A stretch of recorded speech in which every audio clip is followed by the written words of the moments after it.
He gave her everything: money, a home, a family. And what did she do? She betrayed him in ways most people couldn't imagine. She tore his world apart, tried to steal his son, dragged his name through the dirt, and set him up with lies that could ruin any man. She thought she had won, thought she broke him. But she forgot. He's not the kind of man who goes down without a fight. He built his life from nothing, and now he'll do whatever it takes to protect his son. This isn't a story about love. It's about betrayal, revenge, and what happens when a man has nothing left to lose. Hello, my friend.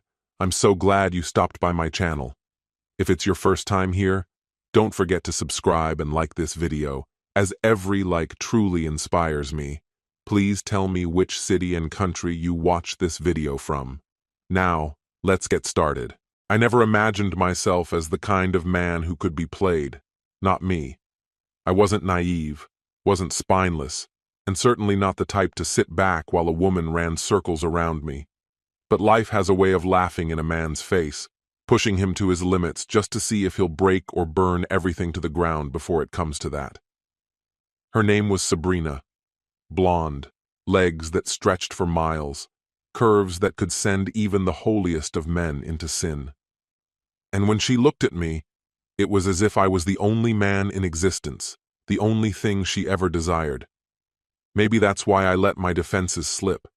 Maybe that's why I opened a door that should have stayed locked.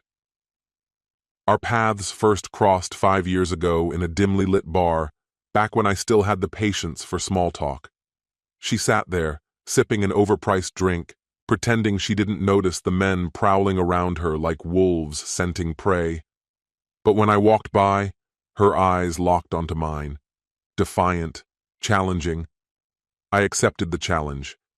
It wasn't long before she was mine, or so I believed. We got hitched in Vegas, half drunk, reckless, like all the best mistakes in life. I had money, built my own business, handled things the way a man should. She never wanted for anything. I handed her a home, a car, a life most women would kill for. And for a while, she played the role, sweet, devoted, insatiable.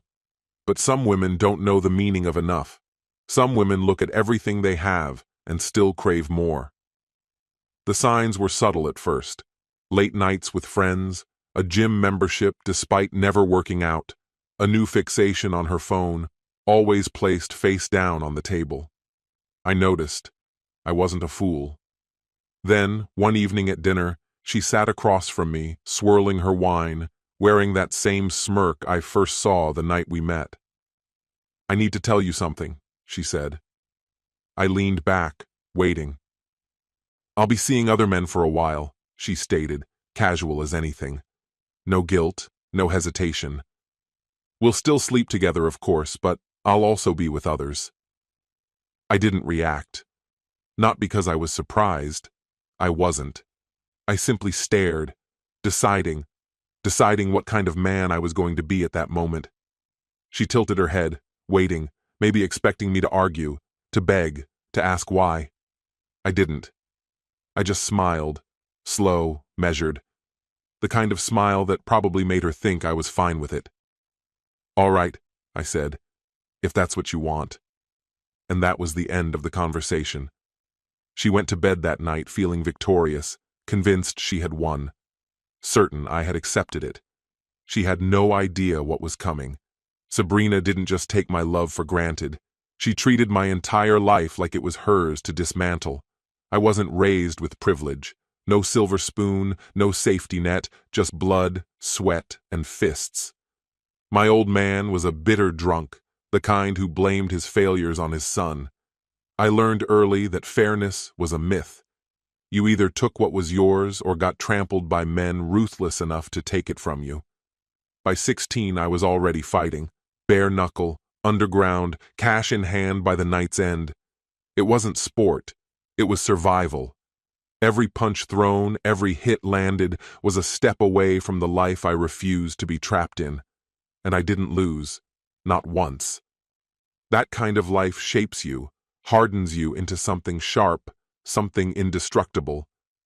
By my 20s, I had built something out of nothing, my own security firm, catering to the wealthy, shielding them from the kind of men I used to be. Then Sabrina came along. She was different. She didn't shrink when I spoke, didn't retreat when I pushed. She was fire wrapped in silk, and I mistook that fire for passion instead of the destruction it truly was. We married in a blur, one wild night in Vegas, whiskey clouding our judgment, and just like that, she took my name. I never regretted it. Not then. She was mine, and I took care of what was mine. And when our son, Thomas, was born, my world shifted. I wasn't just fighting for myself anymore. I fought for him. Thomas was my blood, my legacy. I taught him strength, resilience, to never let the world break him the way it tried to break me. Every hard-won lesson I passed down to him. I worked myself to the bone to make sure he'd never know the hunger, the fear, the desperation that had shaped me. And then Sabrina set it all on fire. The infidelity was bad enough. But what came after? That was the real betrayal. The night after her confession, she waltzed in late, probably assuming nothing had changed. Her heels clicked against the floor as she stepped inside, expecting to find me waiting like a devoted fool. But the house was empty. Not just of my things, of everything. The furniture, the electronics, the cash from the safe, hell, even the food in the fridge. I took it all. That night, she didn't just lose me. She lost everything I had ever given her. And Thomas? He was already gone. I picked him up from school before she even knew what was happening. She wanted to sleep around? Fine. But not in my home. Not with my money. Not under the same roof as my son. She called me screaming. I let it go to voicemail. The messages started first. Pleas, threats, frantic demands. Nothing changed. Then, the following day, she stormed into my office, fury contorting her features, slamming both palms onto my desk with wild, manic eyes. What the hell did you do? I leaned back, unfazed, watching her unravel. Exactly what you asked for, sweetheart. Her breath caught, nostrils flaring. You said you wanted other men, so I made sure you had all the time in the world to chase them.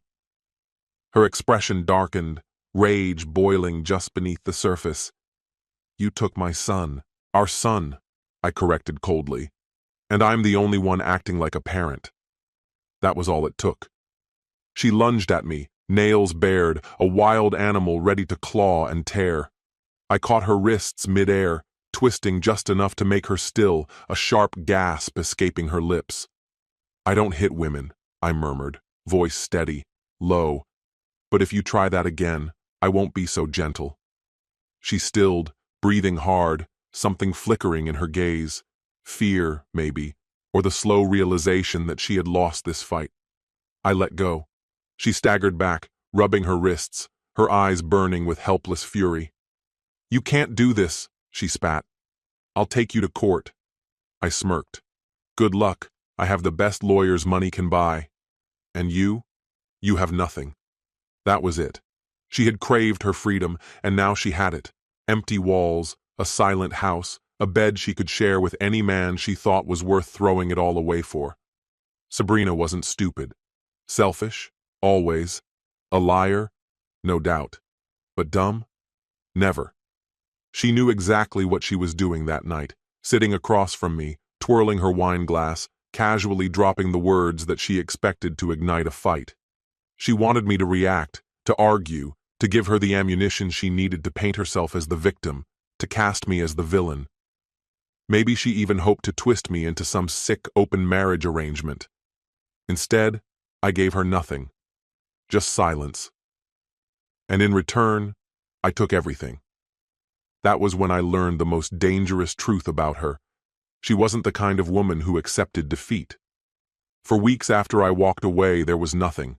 No texts, no calls, no surprise appearances, just absolute radio silence, as if she had vanished from existence.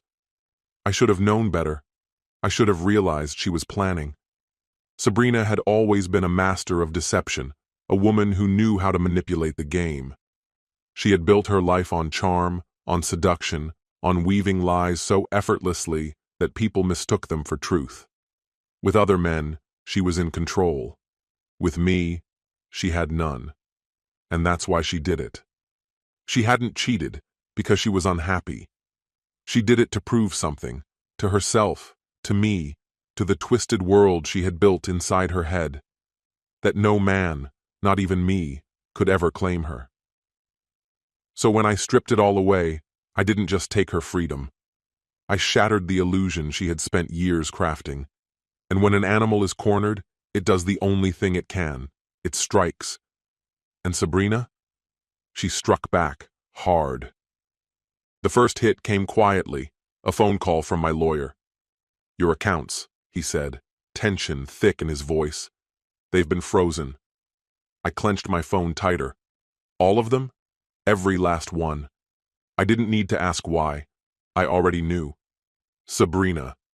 Before I walked away, I had made sure she had nothing, no access to my money, no ties to my business. I had cut her off completely. But she had been waiting, scheming, laying the groundwork for her revenge long before she ever admitted to her affairs. While I had been running my company, ensuring she never had to lift a damn finger, she had been plotting my downfall. False accusations, meticulously crafted lies, claims of financial abuse, emotional manipulation, and the final, lethal strike, the allegation that I was a danger to our son. When I first heard it, I laughed, a sharp, bitter sound. "She can't win this." My lawyer didn't laugh. "She doesn't have to win," he said grimly. "She just has to drag it out long enough to ruin you." And she did. The next blow landed fast. My business, the empire I had built from the ground up, was suddenly under scrutiny. Baseless accusations, lawsuits, clients pulling away, unwilling to be associated with a man accused of domestic violence. Even my most loyal employees, those who had stood by me for years, began to hesitate, to doubt. That's when I realized just how deep her deception ran. She wasn't acting alone. She had help. And not just from any man. She had gone for the one person who could wound me the most. Joseph, my best friend, my right hand. The man I had trusted since my days fighting in the streets. The man I had brought into my company, given him a future. The man who had been fucking my wife behind my back. This wasn't just about infidelity anymore. This was war. And if Sabrina thought she had won, she had no idea what was coming next. I was losing everything. My company, my finances, my name, dragged through the mud by the woman I had once called my wife. But the worst part? The thing that made my blood burn hotter than hell itself? She was coming for my son. Sabrina wasn't satisfied with draining my accounts, dismantling my business, destroying my reputation. No, that wasn't enough. She wanted Thomas. She wanted to rip the last piece of my soul away and watch me bleed. And she wasn't alone. She had Joseph, the man I had called my brother, the man who had sat at my table, held my son, smiled in my face while betraying me, whispering in her ear, helping her orchestrate my destruction. They thought they had won. They had no idea what was coming. The deepest wound wasn't just betrayal.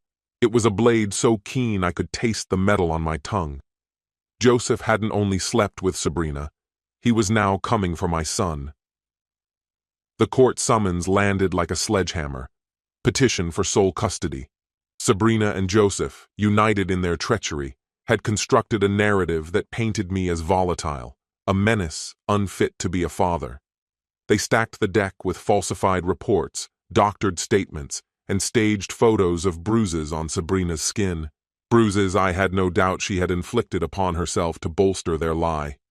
And Joseph, that two-faced coward, had the audacity to claim he was a better father to Thomas than I had ever been.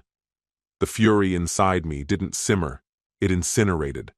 I didn't crave revenge, I demanded annihilation. The truth was plain. Playing by their rules meant losing. Sabrina had the system, the fabricated evidence, and Joseph in her corner. So I tossed the rulebook aside and wrote my own. First, they needed a reminder that I wasn't someone who could be erased. And Joseph? He would be the first to learn that lesson. Taking him down was almost too easy. He had grown complacent, secure in the belief that I was too consumed by legal battles to make a move. Same gym, same routine, still carrying himself with that smug air of invincibility. That night, as he strolled into the parking lot alone, I was there, waiting. I wanted him to see me, to watch recognition dawn on his face. When the blood drained from his features, I knew I had already won the first round. "Hey, man," he faltered, raising his hands in a pathetic attempt at defense. "Look, I cut him off with a single, precise punch. My knuckles collided with his jaw, and his head hit the pavement with a sickening thud. He slumped, stunned, but I wasn't done. As he feebly attempted to crawl away, I seized a fistful of his hair and forced him to meet my gaze. "You thought you could take my son." My voice was measured, unshaken. "Steal my wife and just walk away?" His mouth moved, something incoherent slipping from his bloodied lips. I leaned in. "You're going to drop the custody case." His swollen mouth trembled. I can't. It's Sabrina." My grip tightened around his throat, just enough to let him feel the weight of his mistake. "You will drop it," I stated, calm and certain. "And then you'll vanish. Because if I ever see you again, Joseph, a broken jaw will be the least of your worries." I let go, watching as he gasped for breath, coughing and spitting blood onto the pavement. He scrambled to his feet like a cornered animal. "You're insane," he croaked, teeth stained crimson. I smiled. "You have no idea." And with that, Joseph, the traitor who thought he could dismantle my life, became nothing more than a ghost. Sabrina, however, was a different beast. Physical intimidation wouldn't break her. Fear wouldn't undo her. Power would. She thrived on control, on manipulating the pieces of her game board. So I dismantled her world piece by piece. I laid everything bare: the affair, the deception, the forged reports. A team of private investigators unearthed every skeleton she had buried, and I made sure the truth reached everyone she held close. Her family, her colleagues, the court. One by one, they saw the real Sabrina, and her perfect facade crumbled beneath the weight of her lies. Her allies deserted her. Her support system collapsed. And when she stood alone, grasping for control that no longer existed, I took Thomas. Legally. The judge saw through her fabrications, the inconsistencies unraveling her case thread by thread. Her web of lies collapsed in court, leaving only one verdict: full custody. Mine. She stood there, trembling, her face a portrait of disbelief. Then came the tears, the desperate appeals, the raw, unhinged screams. But I didn't meet her gaze.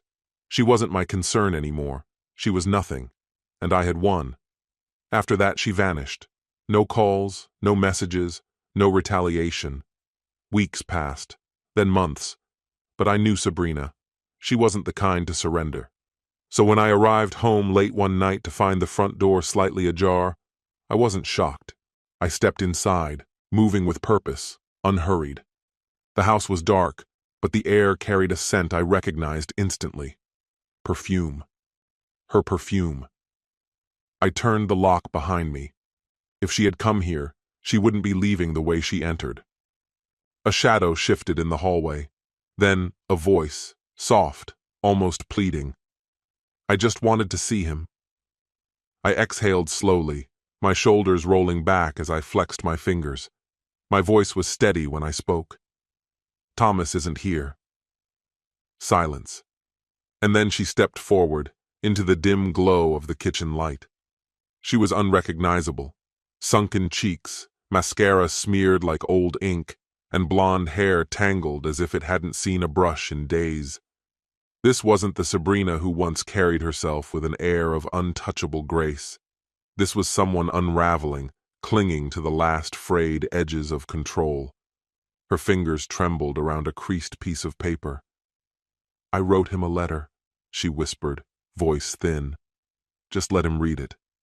I didn't move, didn't reach for it. "He doesn't need anything from you." Her eyes darkened, sharp and cutting like glass. "You took everything from me." I tilted my head slightly. "No, Sabrina, you did that to yourself." Her throat bobbed, her lips parting as if to argue. For a moment she almost looked broken. Almost. Then she smiled, and I knew better. This wasn't the end. Sabrina hadn't forced her way into my house just to hand over a letter. This was a test. She wanted to know if she still had a hold on me, if she could push me, force a reaction. But I wasn't the man she once manipulated. She shifted tactics, voice dropping to something fragile.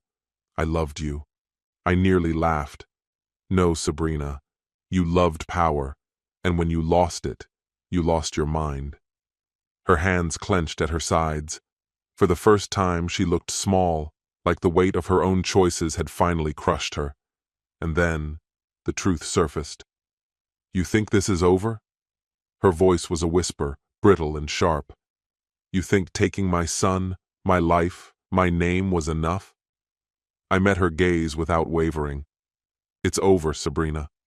She shook her head, a bitter smile stretching across her lips. "No, baby." Her tongue flicked out to wet her lips, and that's when I saw it. A tiny red light, pulsing. A camera. My eyes flicked to the room's corner. Hidden between the cabinets, the lens barely caught the dim light. I turned back to her. She was watching, waiting, hoping I'd snap, that I'd shove her, grab her, anything she could twist into proof. One final trap. I smiled. "You should go, Sabrina." Her face faltered. "What?" I took a single step forward. Not a threat, just enough to shift the air. "You broke in, planted a camera, and thought I'd fall for it." My voice dipped lower. "And the best part? You really thought I was stupid enough to play along." Her breath hitched. I leaned in just enough for my words to skim past her ear. "You lost. Go home." She went rigid, vibrating with the rage she had no outlet for. She wanted me to break, to give her something to cling to. But I gave her nothing. Her breath hitched, wild eyes searching mine before she turned on her heel and ran. The door slammed behind her. I waited, listening to the silence settle. Then I walked to the cabinet, plucked the tiny device from its hiding spot, and crushed it between my fingers. Checkmate. Sabrina was done. She just didn't know it yet. Her plans had shattered. Her attempt to drag me under, her fight for Thomas, even her pawn, Joseph, had disappeared, too afraid to show his face. But I wasn't naive. A woman like Sabrina didn't vanish quietly. So I stayed ready. My lawyers tracked her every move. Private security watched over Thomas at school. And I waited. A week later, she played her final hand. At 2 a.m., my phone buzzed. An unknown number. I answered, expecting another drunken voicemail. Instead, a cop's voice came through.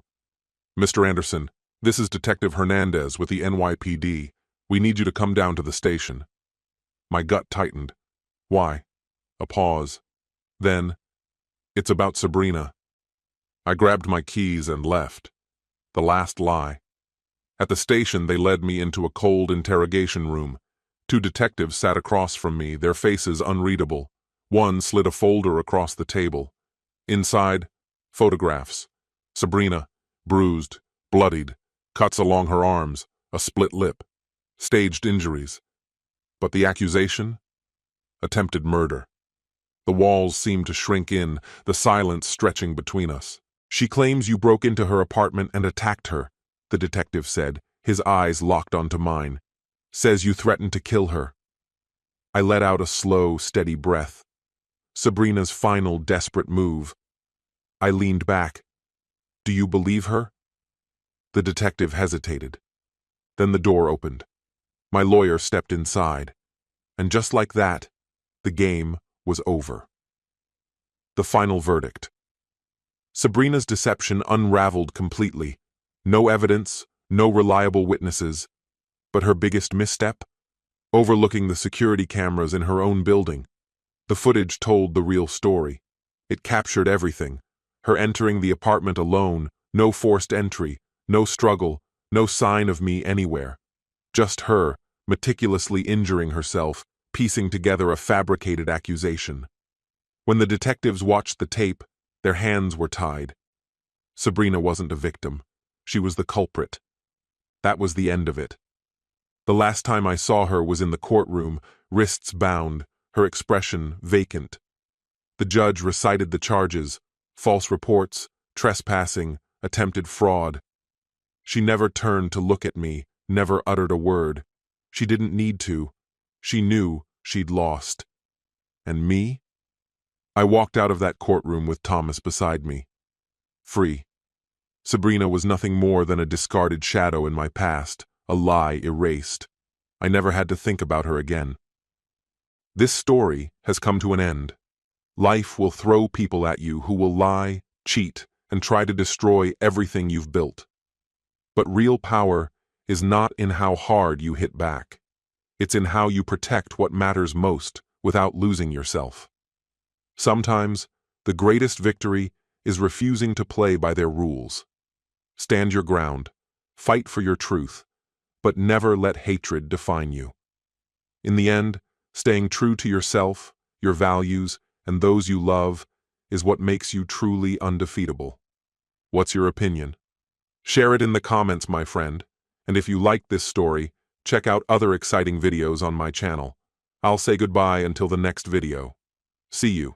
Imagine being betrayed, but not just betrayed, your family destroyed, trust erased, and your own child turned against you. Now imagine you hold the proof that could turn everything upside down. What would you choose? Reveal the truth or stay silent? This video tells the real story of a father who endured years of lies until his daughter finally said, "You destroyed our family." But when he plugged a USB drive into the TV, everything changed. You will witness the exact moment when a child's entire world collapses. And you'll understand what really hides behind those perfect words about family. Hello, my friend. I'm so glad you stopped by my channel. If it's your first time here, don't forget to subscribe and like this video, as every like truly inspires me. Please tell me which city and country you watched this video from. Now, let's get started. I sprawled across the couch, eyes glued to the television, pretending I couldn't hear her accusations. But she wasn't about to drop it. "A real man forgives cheating," my daughter sneered, arms crossed, her face twisted with disappointment. The way she looked at me, it was as if I were the biggest failure she had ever known. "You destroyed everything over one mistake. That makes you weak." That was it. The moment I had been swallowing my anger, enduring her misplaced blame, allowing her to believe the web of lies her mother had spun, it all ended right there. I picked up the remote, turned off the TV, and turned to face her directly. "You want the truth?" My voice was calm, measured. She rolled her eyes, already prepared for what she thought would be another excuse, another weak attempt to justify my actions. But I wasn't going to argue. Instead, I stood, walked over to the cabinet by the bookshelf, and unlocked a drawer. I pulled out a small USB drive. Her expression remained unimpressed as I inserted it into the television. The screen flickered to life, showing grainy, black and white footage. At first, she barely reacted, assuming it was something irrelevant. Then her eyes landed on the timestamp, 2 years before the divorce. Our old front door swung open, revealing 2 men in construction uniforms stepping inside. I saw the exact moment she registered that they were strangers. The confidence in her gaze wavered. Then her mother appeared, but she wasn't greeting them like a homeowner welcoming workers. There was no small talk, no mention of home improvements. The way she touched them, the way she guided them deeper into the house, it didn't take long for the realization to set in. My daughter tensed, her gaze darting toward me, searching for some sign that this wasn't real. I said nothing. On the screen, the 3 of them disappeared down the hallway. The next clip switched to a new angle, this time capturing the entrance to the master bedroom. My ex-wife led them inside. The door shut behind them, but I had far more than just this one recording. The video continued from inside the room. I had watched it enough times to burn it into my memory, no matter how much I wished I could erase it. My daughter sucked in a sharp breath, the truth hitting her with brutal force. This wasn't a single betrayal. It was reckless, deliberate, an absolute disregard for the life we had built. The camera had captured it all. Then the footage changed again. A different day, different clothes, the same men. But what followed was the part that had haunted me for years. The angle shifted. To her bedroom. She recoiled as if physically struck, her hands clenching into fists as she watched her mother lead them inside. The bed where she once slept. The posters she had carefully chosen still hanging on the walls. A choked breath escaped her lips as she staggered backward, as if trying to distance herself from the horrifying images in front of her. I pressed stop. For the first time in years, she was speechless. Her lips parted slightly, but no words came. She was scrambling for something, anything, to make sense of what she had just seen. But there was nothing.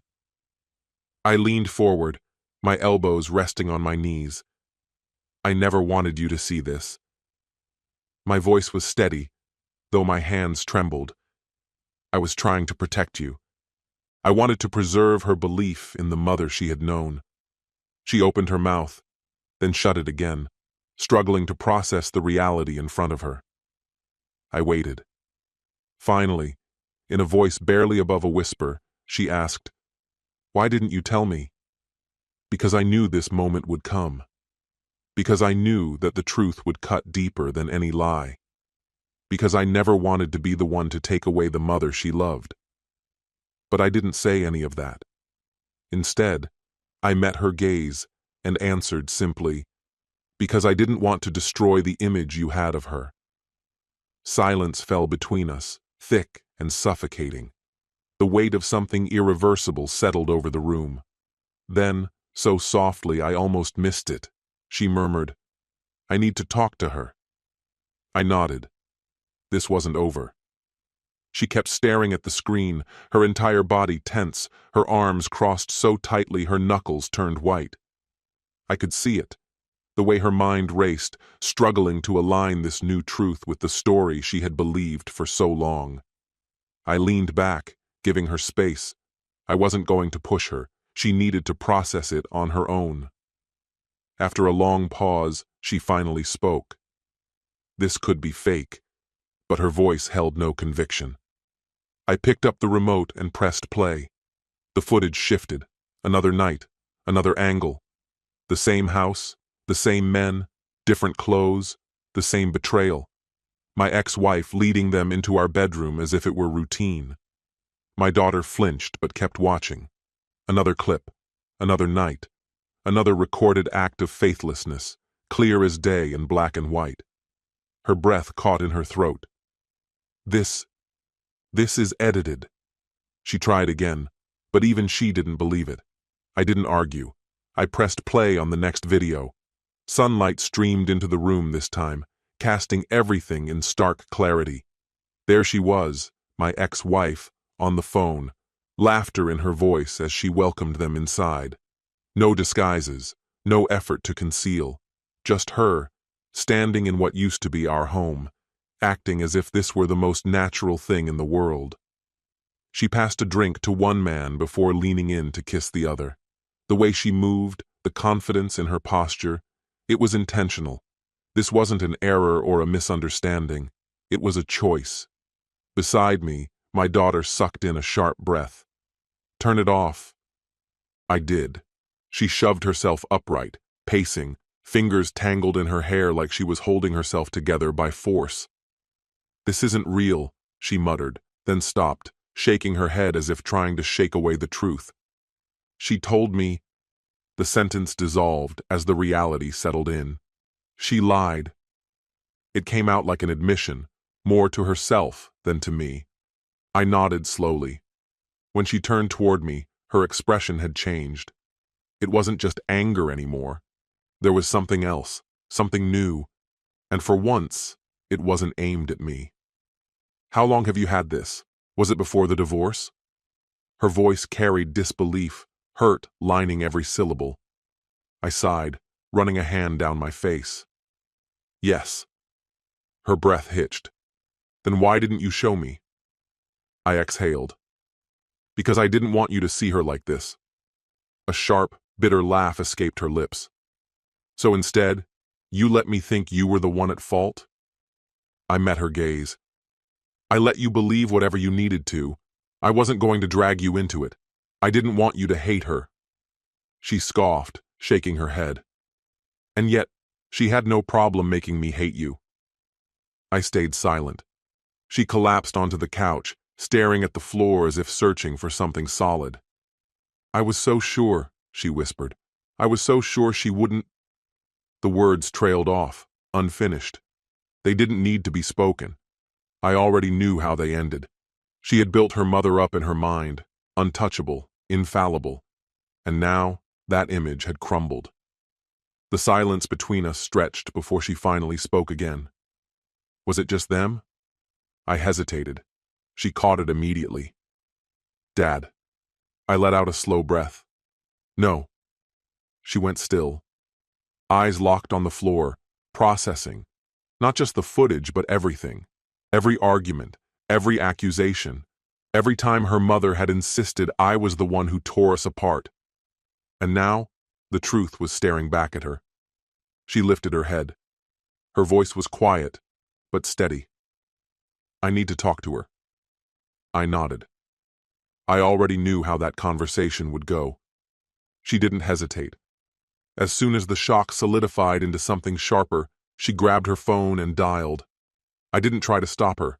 She pressed it to her ear, her knee bouncing as the call rang. Then, finally, Mom. Her voice was taut, controlled. I couldn't hear the response, but I could imagine it, warm, casual, maybe even a laugh, wondering why she was calling. But my daughter didn't ease into it. We need to talk, now. A pause. Her grip on the phone tightened. No, I'm at Dad's. Another pause. No, I'm not coming over. You need to come here. For the first time since making the call, she looked at me, bracing herself. Then, finally, I know. The silence on the other end was deafening. Then, a rush of words, calculated, urgent, an attempt to get ahead of it. My daughter's jaw clenched. No, she cut in. Just come here. She didn't wait for an answer before hanging up. The phone slipped from her hand onto the couch.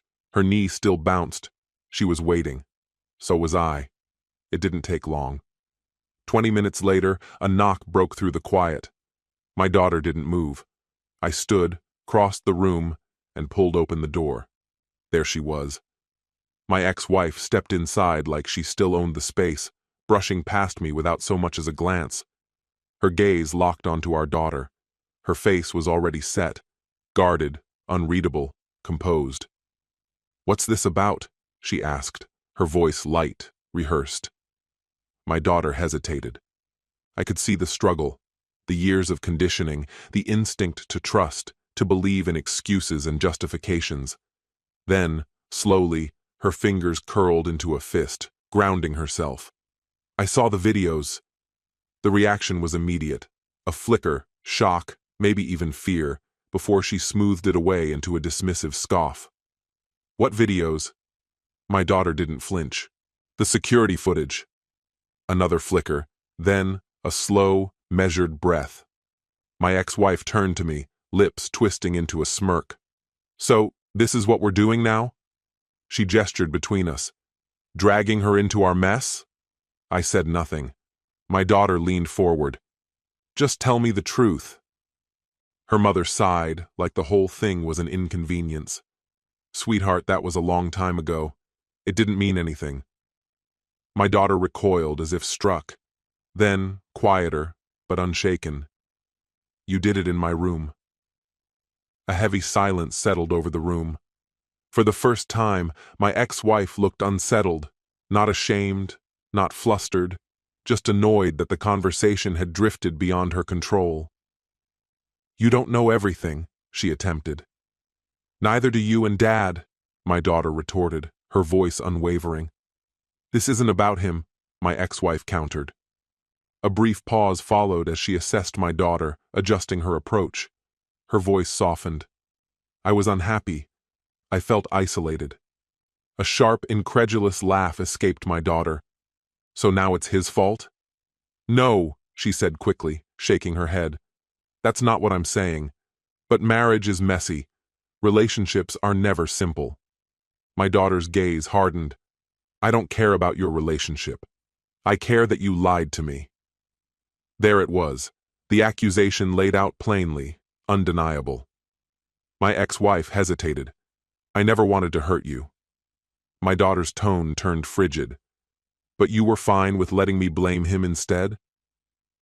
The last bit of control slipped from my ex-wife's grasp. Her expression stiffened, the softness vanishing from her voice. I did what I had to do. For a long moment, my daughter held her gaze, then stood without another word. She didn't glance at me as she left the room. The sound of her footsteps carried up the stairs, followed by the muted click of her bedroom door. My ex-wife exhaled sharply, shaking her head. So dramatic. I remained silent. She turned away, already reaching for her phone, likely preparing to reshape the story in her favor. But this time, I knew it wouldn't work. She hadn't even reached her car before dialing. Upstairs, my daughter's phone buzzed. No answer. Another call. Then a third. Frustration flickered across my ex-wife's face before she shoved the phone back into her purse. Turning to me, her expression sharpened. Are you satisfied now? I said nothing. She scoffed. You just had to expose everything? After all we've been through? I leaned against the doorway, arms folded. She deserved the truth. Bitterness twisted her face. She's a child. She doesn't understand marriage, what it really takes. She has no idea what it's like to feel invisible next to someone who barely notices you. I didn't respond. She let out a short, cynical laugh. God, you're impossible. Just standing there, acting like you're above all of it, like you weren't part of the problem. She gestured vaguely, frustration tightening her features. You think you were the perfect husband? You were distant, always more invested in work than in me. Ah, the familiar script. I had heard it countless times, back when the betrayal was fresh, back when I had foolishly believed reason could make her see what she had done. Now, I just let her speak. She stepped closer, lowering her voice as if revealing some great truth. I never wanted to hurt you, but I wasn't going to waste my life waiting for you to become the husband I needed. I exhaled slowly. And that justifies everything? She smiled, shaking her head as if I still didn't understand. Nothing justifies anything. Life isn't that black and white. Tilting her head, she studied me. But let's not pretend I was the only one who was miserable. I frowned. I never cheated. Her smile didn't waver. Maybe not. But you stopped trying long before I did. I looked at her, searching for the woman I had once loved, the woman I had built a life with. But she was gone. All that remained was someone more concerned with rewriting history than accepting accountability. Upstairs, my daughter's phone vibrated again. My ex-wife noticed. She'll come around. I shook my head. No, I don't think she will. For the first time, a flicker of doubt crossed her features, but she masked it quickly. She's just upset. She needs time. I didn't argue. She glanced at her phone again and sighed. I should go. She moved toward the door but hesitated, turning back to me. You always had to be the noble one, didn't you? I met her gaze. I never had to pretend. Her jaw tightened, but she didn't reply. She turned and walked out, the sharp click of her heels fading into the night. I waited until she was gone before heading upstairs. My daughter sat at the edge of her bed, her gaze distant. Her phone lay beside her, the screen glowing with missed calls. She didn't look up as she spoke. She's not upset that she lied. She's upset that I found out. I sat across from her. She picked up the phone, scrolling through the unread messages before locking the screen and setting it down again. She's still trying to explain it away. She swallowed hard, then took a steady breath. It's strange. I thought this would hurt more. I said nothing. Finally, she lifted her eyes to mine. Can I stay? I gave a slight nod. The breath she had been holding for what felt like forever slipped out, slow and shaky. She hugged a pillow to her chest, sinking into the headboard without another word. For once, she didn't need to say more. That night, and the one after, she didn't go home. Her mother's calls kept coming, texts piling up, initially filled with justifications and desperate attempts to smooth things over. But soon, the tone shifted. The pleas turned to frustration, then guilt, and eventually, outright demands. And then, nothing.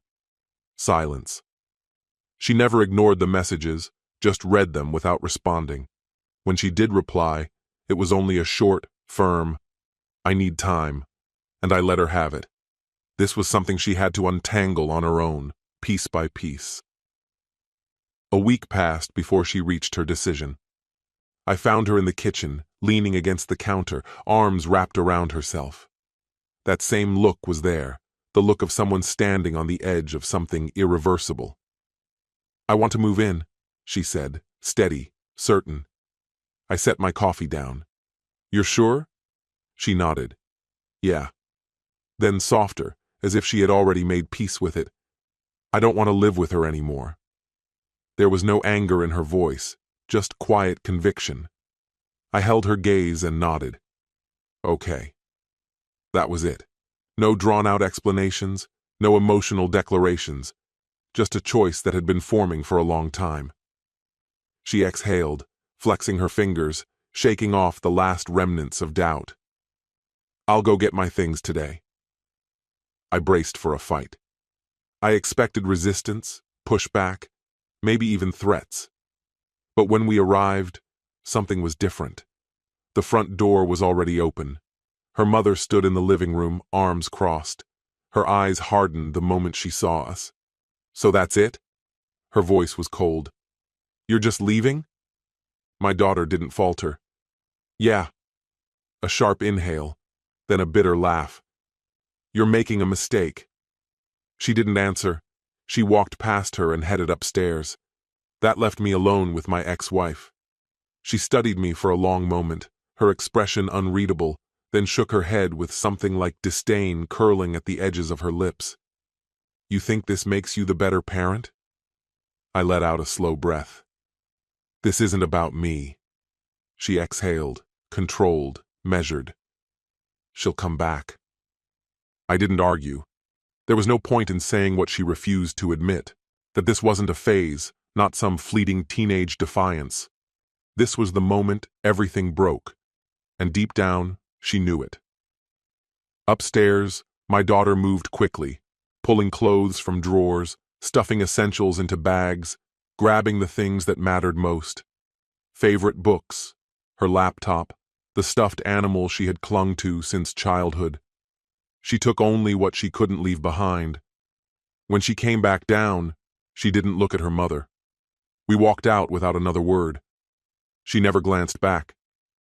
That first night was quiet. She unpacked slowly, moving through the space like she was still adjusting to the reality that it was hers now. No more dividing time, no more visits, just here. I gave her room to breathe. She didn't talk much, didn't cry, didn't lash out. She just existed, letting this new beginning settle around her. And then, by morning, something shifted.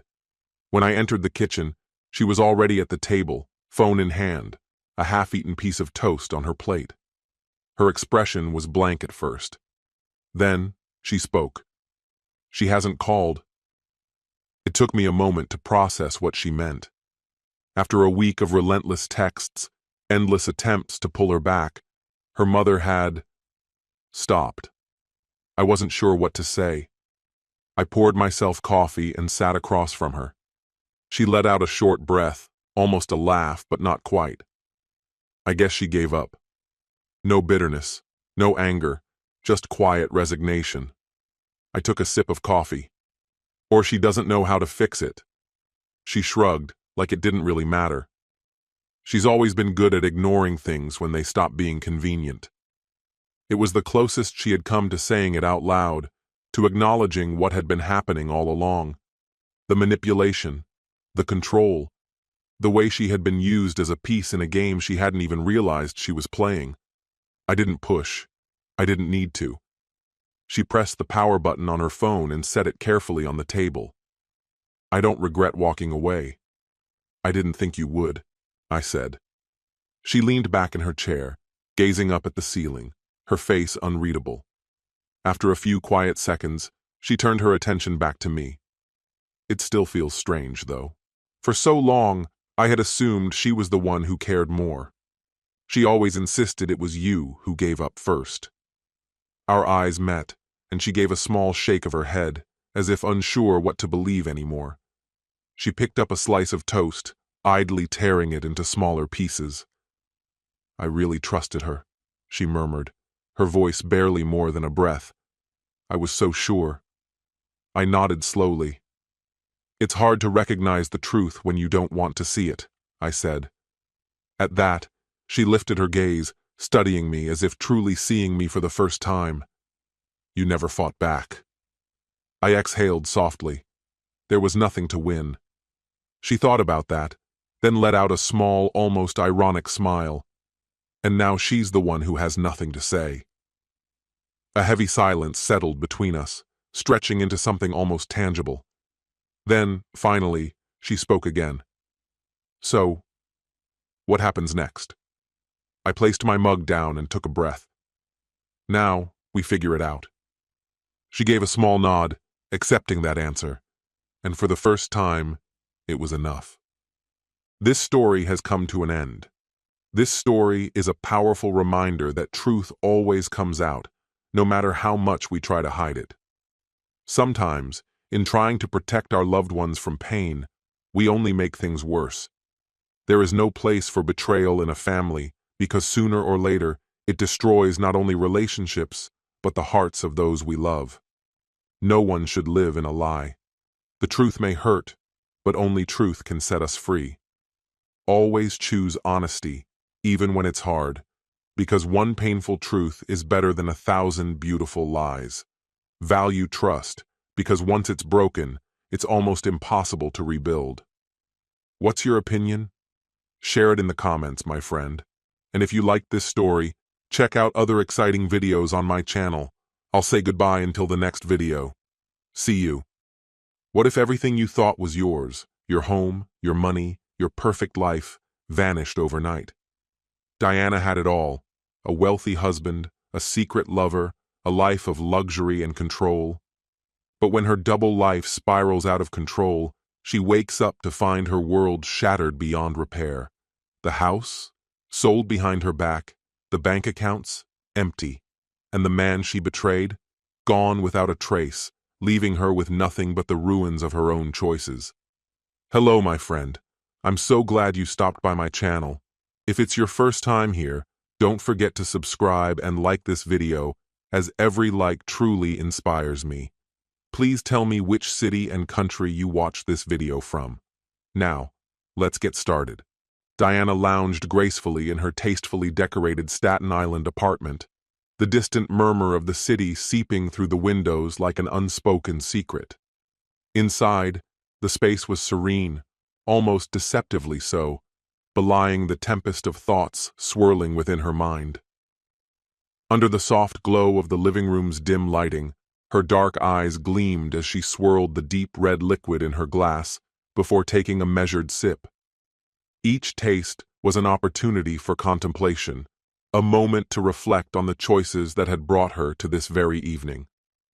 Across from her, Cyrus sprawled lazily on the couch, his relaxed demeanor laced with the irresistible charm that had ensnared her from the start. His lean frame stretched effortlessly across the cushions, the smirk on his lips tinged with amusement. From the instant they had met, he had slipped seamlessly into her world, an exhilarating reprieve from the tedium of her marriage. He was everything Jacob, her husband, was not: unpredictable, passionate, electric. Money is never an issue, Diana remarked smoothly, her tone unwavering. She set her glass down with casual precision, a flicker of mischief dancing in her gaze. Jacob takes care of everything. He's my walking trust fund. All you need to do is keep me entertained. Cyrus's brow arched, his grin widening at her audacity. And you think he'll stay in the dark? He asked, his voice laced with amusement. Crossing one leg over the other, Diana leaned back, her stare unwavering. Jacob? He's drowning in work. As far as he knows, I'm the picture-perfect wife. He suspects nothing. Cyrus let out a low chuckle, shaking his head in disbelief. She maneuvered this double life with astonishing ease. But what if he does? He pressed, his curiosity piqued. She waved a dismissive hand, exuding confidence. He won't. Jacob's entire world revolves around his career. To him, I'm just another piece of his curated success, a polished wife to display at corporate galas. A glimmer of defiance flickered in her expression, the thrill of deception only adding to her exhilaration. Cyrus shifted forward, closing the distance between them with deliberate ease. Taking the glass from her hand, he placed it aside, his voice a teasing murmur. And what does that make you? Holding his gaze, Diana's lips curled into a knowing smile. A woman who always gets what she wants. His fingers brushed over her shoulders, pulling her closer, their faces inches apart. And what is it that you want? He murmured. A sharp breath caught in her throat before she whispered against his lips. You. Their affair was a calculated escape, one she had meticulously nurtured over time. Diana had long outgrown the life she had built with Jacob. She yearned for intensity, spontaneity, something beyond regimented schedules and lifeless dinner conversations. With Cyrus, she rediscovered the woman she had once been, the woman she longed to be again. As their lips collided in a fervent, urgent kiss, the weight of their secret only heightened the moment's intensity. His hands traced the contours of her body, and she responded in kind, pulling him closer still. For now, the outside world ceased to exist. As Cyrus's fingers trailed down her spine, sending ripples of sensation through her, her mind drifted briefly to the future, their upcoming getaway to Hawaii. Days bathed in golden sunlight by the infinity pool, nights wrapped in indulgence, every luxury effortlessly funded by Jacob's relentless dedication to his work. He wouldn't suspect a thing. The thought only fueled her anticipation. The sudden vibration of her phone against the coffee table shattered the moment.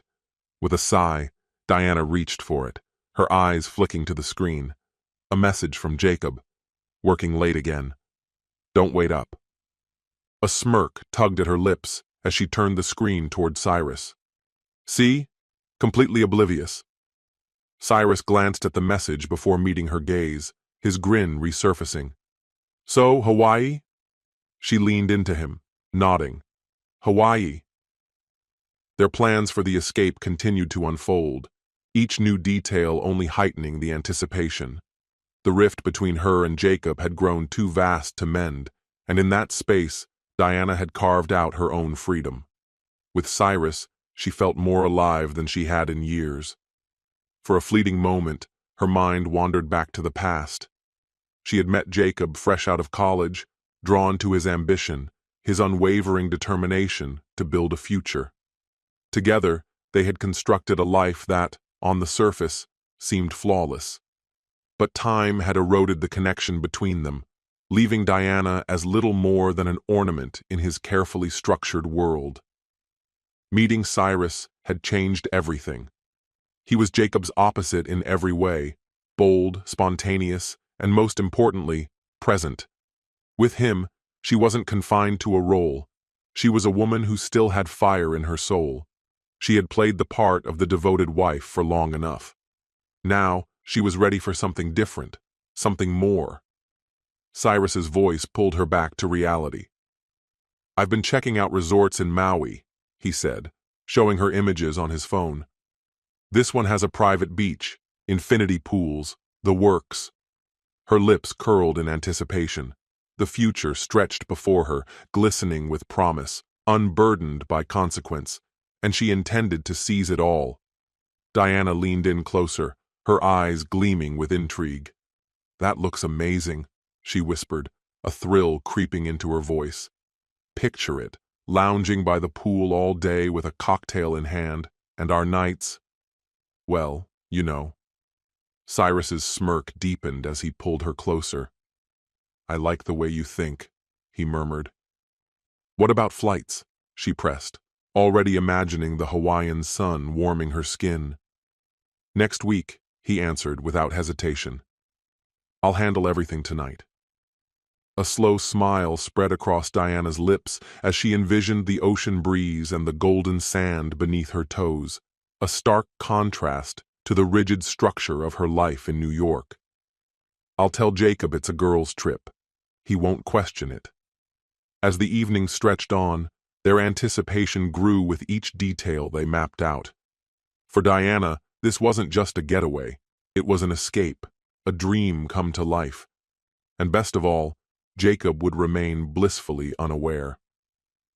By the time Cyrus left the following morning, Diana's mind had already drifted to Hawaii. Lying in bed, staring at the ceiling, she thought about the life she had built with Jacob. For years, she had fulfilled her role as the devoted wife, slipping effortlessly into expectations, only to realize how little say she had in her own life. Jacob had never asked her what she wanted. He had simply assumed she would always be there. Now, for the first time, she was making her own choices, and Cyrus was part of that. After a brief pause, she reached for her phone and typed a message to Jacob. "Just finished up here. See you tomorrow, maybe?" His reply came almost instantly, as predictable as ever. "Sure. Got a big presentation in the morning. Don't stay up too late." A smirk played on her lips. So predictable. It was almost laughable how easily she deceived him. Setting the phone aside, she slipped beneath the sheets, pushing all thoughts of Jacob from her mind. Her thoughts turned instead to sunlit shores, the feel of Cyrus's arms around her, the rhythmic crash of waves. This was what she wanted. It was all within reach. The days in Maui were as blissful as she had imagined.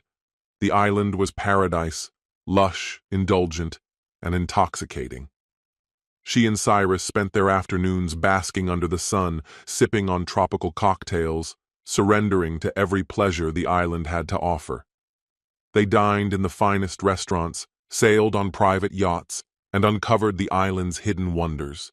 She reveled in the extravagance, allowing the life she had left behind to fade into insignificance. One afternoon, after a lavish breakfast by the pool, she sat beside Cyrus, watching the waves roll onto the shore. The sun warmed her skin, and she let out a deep sigh of contentment. "This is everything." Cyrus shot her a teasing glance. "All thanks to that paycheck waiting for you back home, huh?" Diana laughed, a glint of mischief in her eyes. "Exactly. And the best part? Jacob's probably drowning in work right now, completely oblivious to all of this." Cyrus leaned in, brushing his lips against hers. He has no idea what he's missing. As the days passed, their time in Hawaii became a blur of indulgence and passion. For the first time in years, Diana wasn't defined by Jacob's career or society's expectations. She felt liberated, vibrant, alive in a way she hadn't in ages. With Cyrus, she had discovered a life unburdened by duty and pretense, one that fed her hunger for freedom.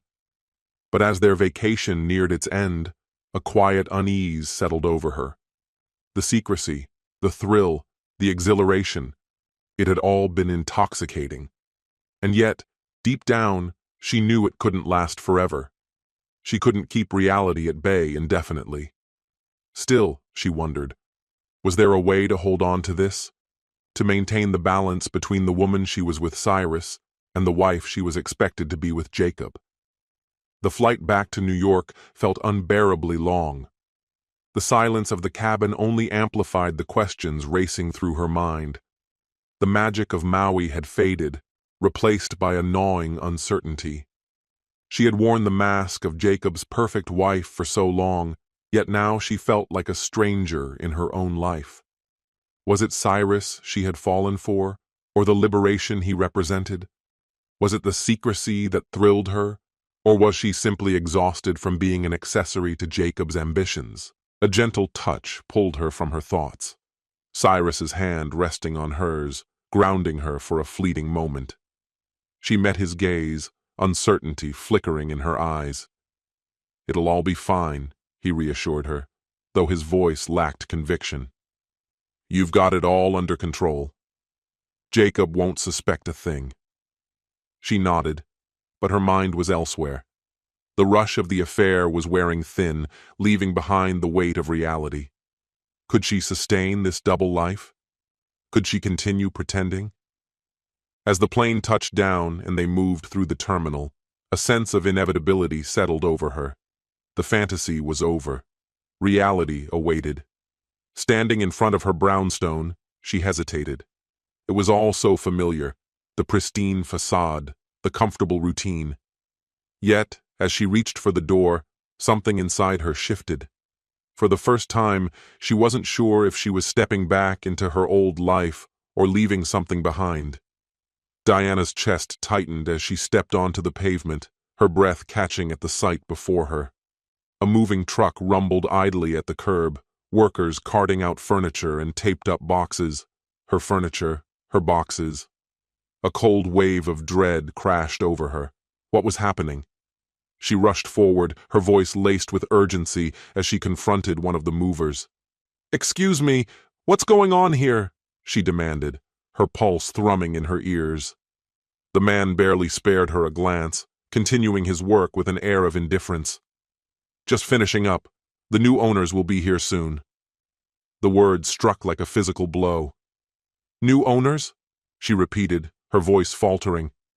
The mover's brow furrowed slightly, as if puzzled by her confusion. "Yeah. Sale went through a couple of weeks ago. Your husband handled everything." Her stomach plummeted. Jacob. A sick realization settled over her like a shroud. He had sold their house, their home, without a single word, without a warning.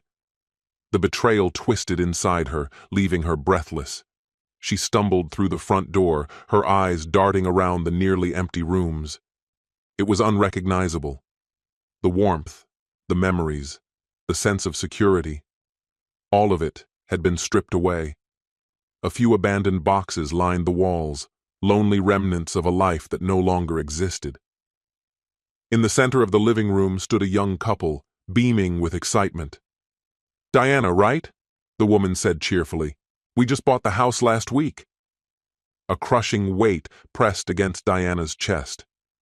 "I didn't sell the house," she managed, her voice thick with disbelief. "There has to be some mistake." The man's expression turned cautious as he flipped through a folder in his hands. "No mistake," he said after a moment. "Your husband signed all the paperwork. You might want to talk to him." A nauseating dread coiled in her stomach. "Where is he?" she asked, barely above a whisper. The couple exchanged an uncertain glance.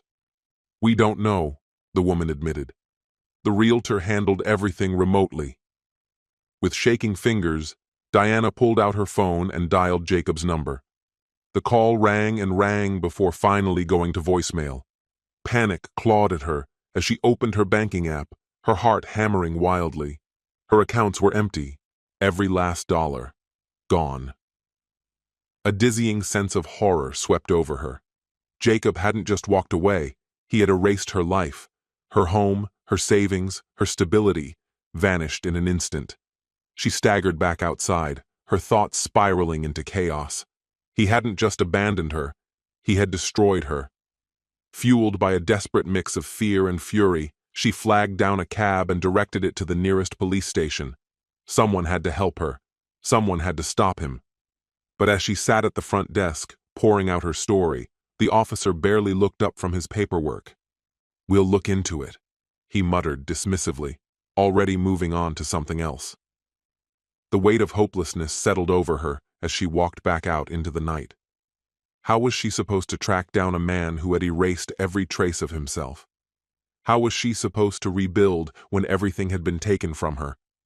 Determined, she launched her own search. She visited the realtor's office, demanding answers, but all she got was the same story.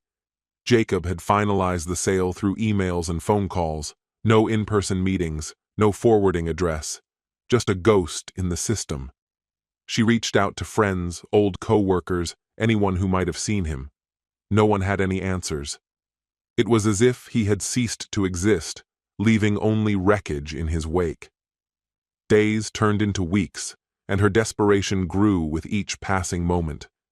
She scraped together what little money she had left to hire a private investigator, but even he came back empty-handed. Her once stable world had crumbled, and no matter how hard she tried, she couldn't put it back together. And then, even Cyrus, the one person she had leaned on, began to slip away. One night, in the dim glow of their cramped motel room, he exhaled heavily. "We need to talk." Diana barely looked up from the growing pile of unpaid bills. "What now?" He rubbed a hand over his face, his voice tinged with exhaustion. "I can't keep doing this. We're out of money, Diana. We need a plan, or I don't know how much longer I can stay." Tears burned her eyes. "I'm trying," she whispered. "I'm doing everything I can to find him." But deep down, she knew the truth. She was chasing a ghost. As weeks bled into months, survival became her only focus. She sold off her last possessions, maxed out her credit cards, did whatever she could to keep going. The social circles she had once belonged to now turned their backs, unwilling to acknowledge her downfall. Everything she had was gone. And Jacob had left her to gather the shattered remains alone. Cyrus, too, had reached his limit. The relentless cycle of hardship, the unyielding pressure, and the mounting financial strain had drained him completely. One evening, without uttering a word, he packed his belongings and left.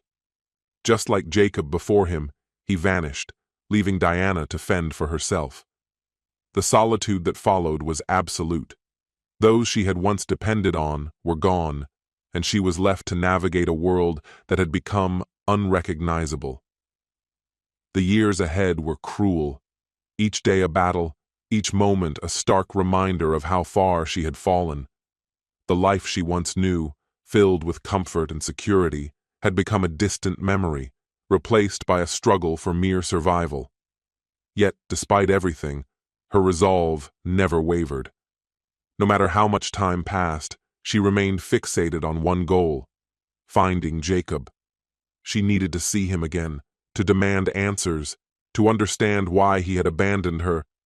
11 relentless years slipped by, reshaping her into someone she hardly recognized.